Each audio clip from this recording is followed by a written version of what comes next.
ये चैनल केवल मनोरंजन के लिए है। हम किसी भी तरह के अंधविश्वास को बढ़ावा नहीं देते। सब्सक्राइब करें और देखें फ्राइडे, एक दिल दहला देने वाली हॉरर स्टोरी। बिना घबराए बेल आइकॉन प्रेस करना ना भूलें।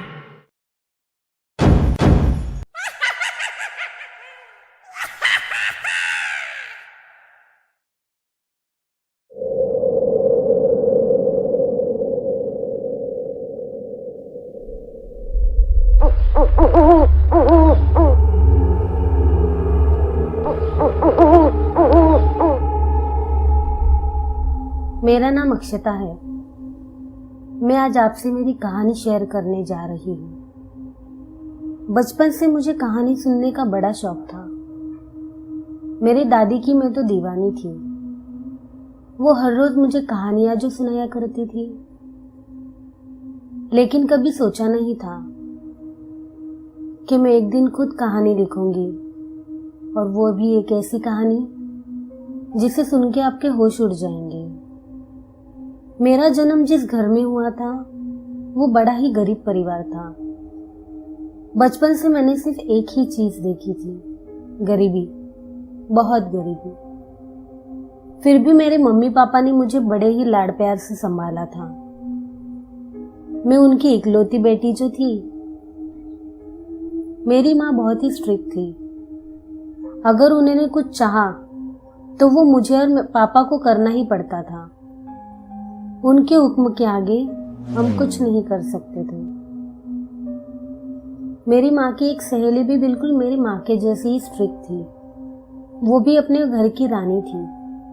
वो जो कुछ भी कहे सबको सुनना ही पड़ता था। और यही नहीं, मैं और मेरे पापा भी उनसे डरते थे। वो लोग बहुत अमीर थे। उनकी बहुत बड़ी हवेली थी, गाड़ियाँ, नौकर चाकर, उनके पास सब था। लेकिन फिर भी उस घर में कुछ कमी सावित्री माँ को महसूस होती थी। उन्हें सिर्फ उनके बेटे यश की शादी की चिंता थी।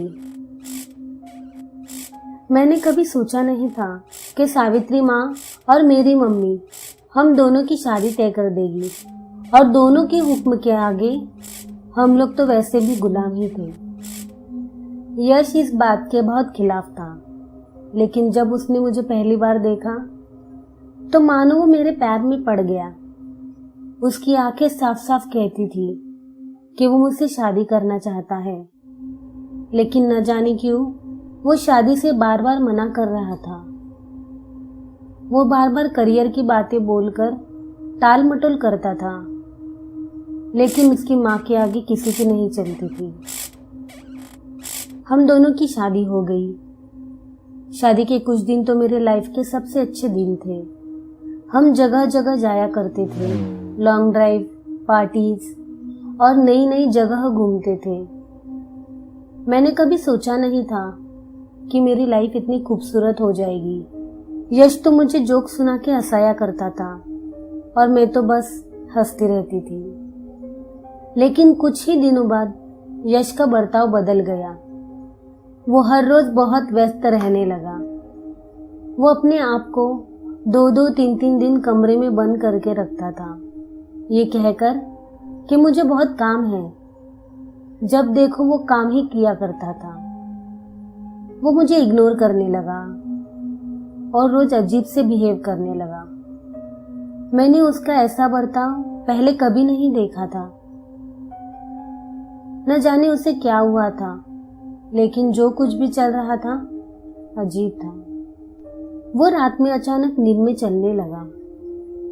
रोज वो बेड पे सोता था और सुबह गार्डन, बाथरूम, यहाँ तक कि टॉयलेट में सोया हुआ पाया जाता था। मैंने मेरी सास से इस बारे में पूछा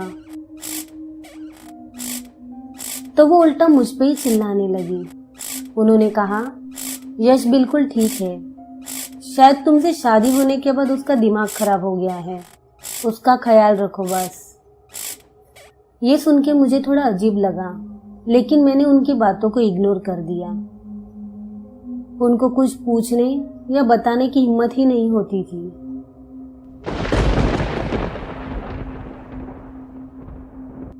कुछ दिन बीत गए। यश की हालत दिन ब दिन खराब ही हो रही थी। उसे अब पागलपन के दौरे भी पड़ने लगे। वो मुझसे बात करते करते अचानक दीवार को घूरता था और वो ये भी भूल जाता था कि वो क्या बात कर रहा था। उसकी आंखों में एक अजीब सा डर था। वो धीरे धीरे अजीब सा दिखने लगा। उसका चेहरा सफेद पड़ने लगा था, जैसे उसके शरीर में खून की एक बूंद भी नहीं है। उसकी आंखों के नीचे बड़े बड़े डार्क सर्कल हो गए थे, जिसके कारण वो बहुत भयानक दिखने लगा था। उसे देख के मुझे अब डर लगने लगा।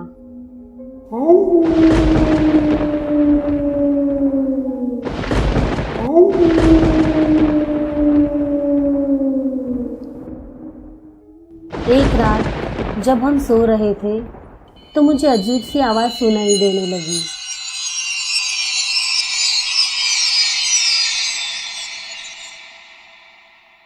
मेरी आंख खुल गई। मैंने घड़ी में देखा तो रात के 3 बजे थे।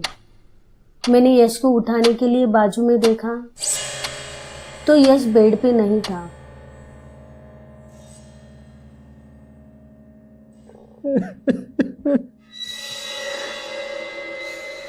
तभी मुझे रोने की आवाज सुनाई दी। मैं बहुत डर गई।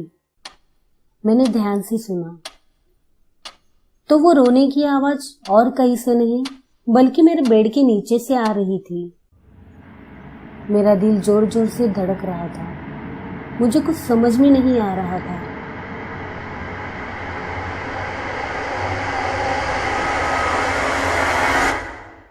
मैंने हिम्मत करके बेड के नीचे देखा और मेरे होश उड़ गए। मैंने देखा कि यश एक ही जगह देखकर घूर रहा था और रो रहा था। मुझे कुछ समझ नहीं आ रहा था। मुझे यश की फिक्र होने लगी। मैंने हिम्मत करके उसे आवाज दी, यश, यश। क्या हुआ यश? मुझसे कुछ गलती हो गई? तभी वो जोर से चिल्लाया, सो जा चुड़ैल कहीं की और मुझे मेरे हाल पे छोड़ दो। मैं बहुत डर गई। उसका भयानक चेहरा आज भी मेरे आंखों के सामने आता है तो मेरी रूह तक कांप उठती है। मैंने चुपचाप बिना कुछ कहे बेड पे लेट गई और सोने की कोशिश करने लगी। मुझे उसका पागलपन बर्दाश्त नहीं हो रहा था। न जाने क्यों जब भी उसे पागलपन के दौरे पड़ते थे तो वो मुझे कहता था, चुड़ैल कहीं की, भाग जा मेरे घर से, भाग जा यहाँ से। ऐसी अजीब सी बातें मुझे कहता था। हर दिन रात ये सिलसिला चल रहा था। वो खुद से बातें भी किया करता था और अजीब अजीब सी आवाजें भी निकाला करता था। मैं इन सब चीजों की धीरे धीरे आदी सी हो गई थी। मैंने मन ही मन में ये मान लिया था कि अब मुझे ऐसे ही अपनी जिंदगी बितानी होगी। मुझे ये रियलाइज हो गया कि मेरे ससुराल वालों ने हमें यश के बारे में अंधेरे में रखा। मैं बस एक उम्मीद के साथ जीने लगी कि एक दिन सब ठीक हो जाएगा।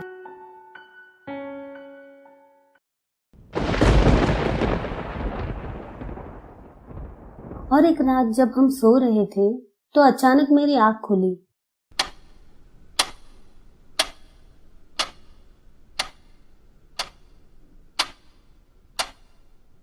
रात के करीब 3 बजे थे। मैंने बाजू में देखा तो यश फिर से बेड पे नहीं था। मैंने बेड के नीचे देखा तो वहां भी नहीं था। उतने में बिजली चली गई। मैं बहुत डर गई। मुझे यश की फिक्र होने लगी। मैंने ड्रॉवर से माचिस निकालकर मोमबत्ती जलाई।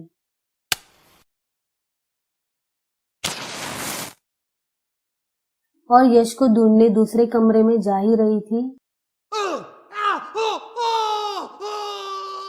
तो मुझे अजीब सी आवाजें सुनाई दी। डर के मारे मेरा माथा पसीना पसीना हो रहा था। फिर भी हिम्मत करके मैं उसे देखने दूसरे कमरे में गई।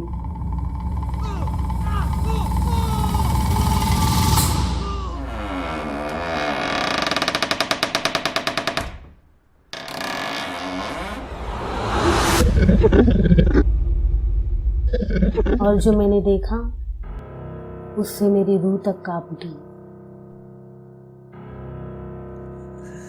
मैं मार दूंगा, मैं सच में मार दूंगा, मैं मार डालूंगा इसे, मैं खुद को मार डालूंगा। मैंने देखा यश बड़ा सा छुरा लेके आईने के सामने खुद को मार डालने की धमकी दे रहा था।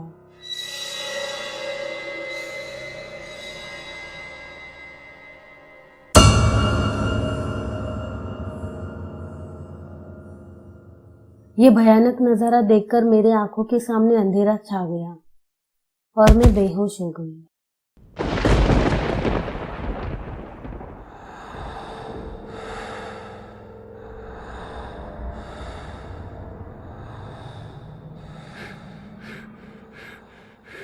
कुछ देर बाद जब मुझे होश आया तब मैंने देखा यश मेरे बाजू में छुरा लेके बैठा हुआ था और अजीब सी बातें कर रहा था और बार बार कह रहा था,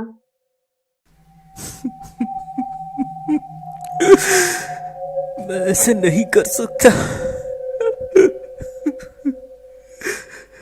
मैं ऐसे नहीं कर सकता, मैं तुम्हें नहीं मार सकता, मैं तुम्हें नहीं मार सकता।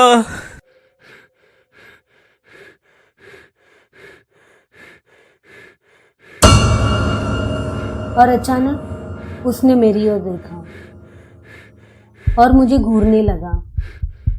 उसका अजीब सा बर्ताव देखकर मेरे रोंगटे खड़े हो गए थे। मेरा दिल जोर जोर से धड़क रहा था। तभी यश मुझे देखकर हंसने लगा। मैं बहुत डर गई थी। डर के मारे मेरे हाथ पांव ठंडे हो चुके थे। उसने मुझे कहा, चुड़ैल कही की, प्यार करता हूं ना मैं तुमसे, तुम्हें मैं कैसे मार सकता हूं। और फिर जोर जोर से हंसने लगा।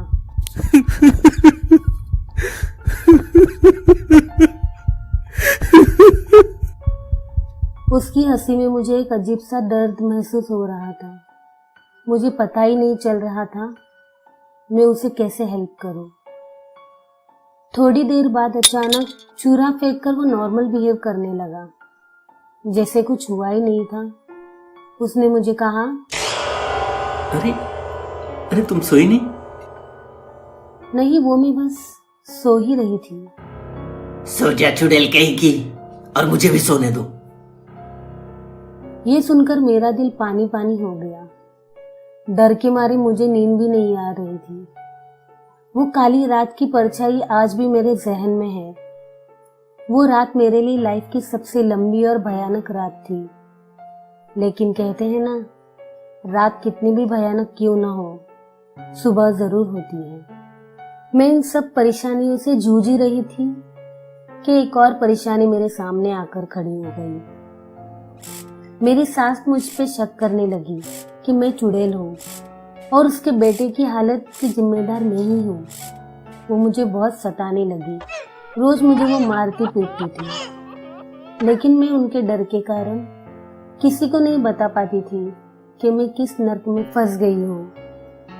यहाँ मेरे पति का पागलपन बढ़ता ही जा रहा था और मेरी सास मुझ पे जुल्म ढाए जा रही थी।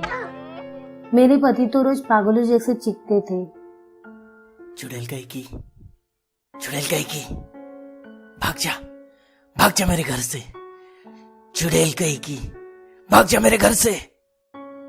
ये सुन के मेरी सास को मुझ पे और भी ज्यादा शक होने लगा। उसे ही नहीं बल्कि अब मुझे भी लगने लगा शायद मैं चुड़ैल तो नहीं।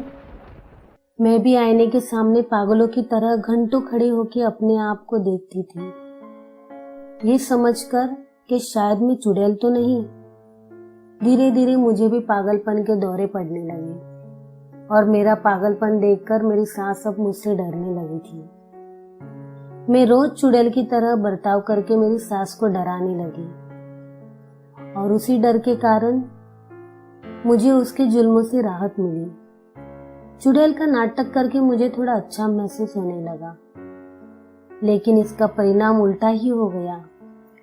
मुझे घर में किसी चुड़ैल के होने का एहसास होने लगा। जब भी यश को पागलपन के दौरे पड़ते तो वो मुझे एक अजीब सा फील होता था, किसी प्रेत आत्मा के होने का एहसास होता था, ठंड महसूस होती थी।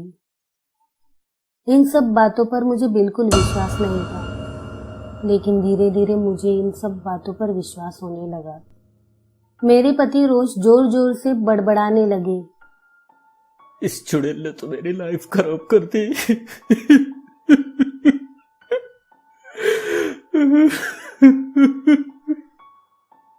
और जोर जोर से रोने लगते थे। उसके चिल्लाने और रोने की आवाज से दिल दहल उठता था मेरा। मुझे लगने लगा था कि मुझसे शादी करके यश की हालत ऐसे हो गई है, या फिर उस पर किसी ने जादू टोना किया है। मैं इन सब चीजों को मानती नहीं थी, लेकिन हालात कुछ इसी ओर इशारा कर रहे थे। एक दिन एक अनर्थ हो गया, जिसका डर था वही हो गया। मेरे पति ने अपनी मां पे ही चाकू से वार कर दिया।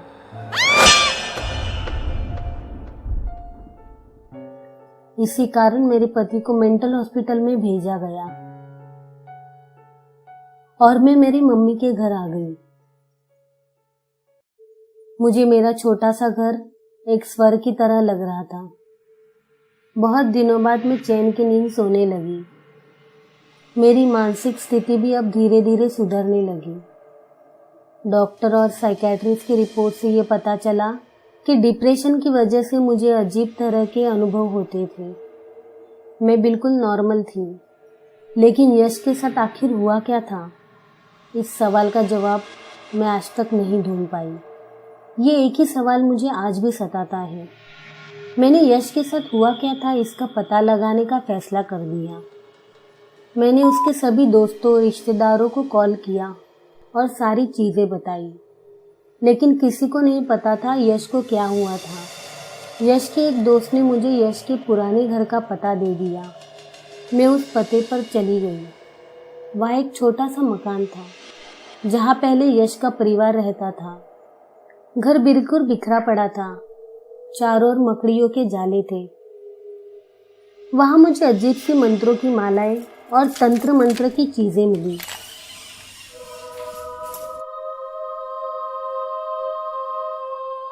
और एक संदूक में मुझे एक अजीब किताब मिली, जिसपे कर्ण पिशाचिनी मंत्र साधना लिखा हुआ था।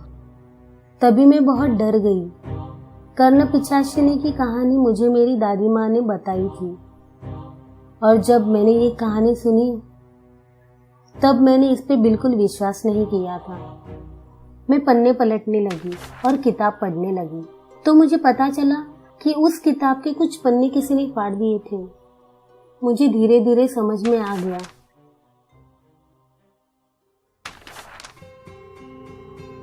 वो पागल नहीं था, बल्कि वो रोज चुड़ैल से बातें किया करता था, उससे दया की भीख मांगता था। उससे छुटकारा पाने के लिए वो खुद को कमरे में बंद करके रखता था। टॉयलेट बाथरूम में खुद को बंद करके रखता था। बेड के नीचे सोता था ताकि वो उसे परेशान ना करे। खुद को मारने की कोशिश किया करता था। कर्ण पिशाचिनी के कहने पर उसने अपनी मां पर भी हमला कर दिया था। उसने उसके प्रभाव के नीचे मुझे भी मारने की कोशिश की थी। यश का बर्ताव, उसका रातों रात अमीर बनना, उससे मेरी शादी और शादी के बाद उसका चुड़ैल से बातें करना। अचानक मुझे सारी चीजें पता चलने लगी। मुझे सब याद आने लगा। यश ऐसे क्यों हो गया था, और वो अपनी गलती किसी को शेयर भी नहीं कर पा रहा था। आज भी वो पागल खाने में है। सभी उसको पागल समझते हैं। उसने न जाने कितनी बार आत्महत्या करने की कोशिश भी की है। सिर्फ मेरी दादी से मैंने इस बारे में बात की है। दादी का कहना है कि उसे अब कोई नहीं बचा सकता। दुनिया के लिए वो एक पागल था। सिर्फ मुझे पता था कि कर्ण पिशाचिनी उसे अब कभी नहीं छोड़ेगी। मैं आज भी सोचती हूँ, क्या वो वाकई पागल था या कर्ण पिशाचिनी ने उसे पागल बनाया था।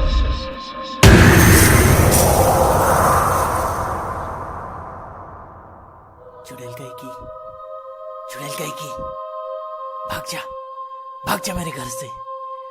चुड़ैल कहीं की, भाग जा मेरे घर से। ये कहानी आपको अच्छी लगी हो तो हमें सब्सक्राइब करें, हमारा इंस्टाग्राम और फेसबुक पेज जरूर फॉलो करें। अगर आपके पास ऐसी ही कोई कहानी हो तो हमें कमेंट बॉक्स में भेजें। हम कोशिश करेंगे कि अगली एनिमेटेड स्टोरी आपकी होगी।